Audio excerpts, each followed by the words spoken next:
നമസ്കാരം. Butter news ക്യാപ്സൂളിലേക്ക് സ്വാഗതം. എന്റെ ഇഷ്ടങ്ങൾ എന്റെ ഫാമിലിക്ക് അറിയാം. Family wedding centre. Tirur good shed road മുന്നറിയിപ്പില്ലാതെ റെയിൽവേ അടച്ചിട്ടത് ധിക്കാര നടപടിയെന്ന് ഡിവൈഎഫ്ഐ. 100ഓളം കുടുംബങ്ങളുടെ സഞ്ചാര സ്വാതന്ത്ര്യം നഷ്ടപ്പെടുത്തിയതിനെതിരെ MLAക്കും MPക്കും റെയിൽവേ അധികൃതർക്കും നിവേദനം നൽകുമെന്നും അനുകൂല നടപടിയുണ്ടായില്ലെങ്കിൽ സമരവുമായി മുന്നോട്ടു പോകുമെന്നും സ്ഥലം സന്ദർശിച്ച ഡിവൈഎഫ്ഐ ഭാരവാഹികൾ പറഞ്ഞു.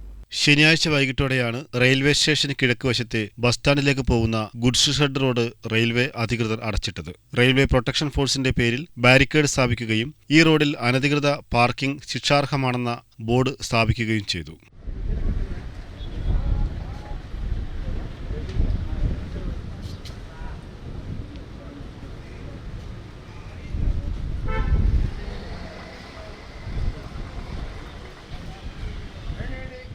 പാർക്കിംഗ് സൗകര്യമൊരുക്കാനെന്നാണ് അധികൃതരുടെ വിശദീകരണം. DYFI block secretary P. Sumith, president K. Noufal, joint secretary UP Maneesh, secretariat അംഗം ഷറഫുദ്ദീൻ, തിരൂർ മേഖലാ ട്രഷറർ റിയാസ് എന്നിവർ സ്ഥലം സന്ദർശിച്ചു. യാതൊരുവിധ മുന്നറിയിപ്പുമില്ലാതെ Tirur good shed road railway അധികൃതർ അടയ്ക്കുന്ന സാഹചര്യം ഉണ്ടായിട്ടുണ്ട്.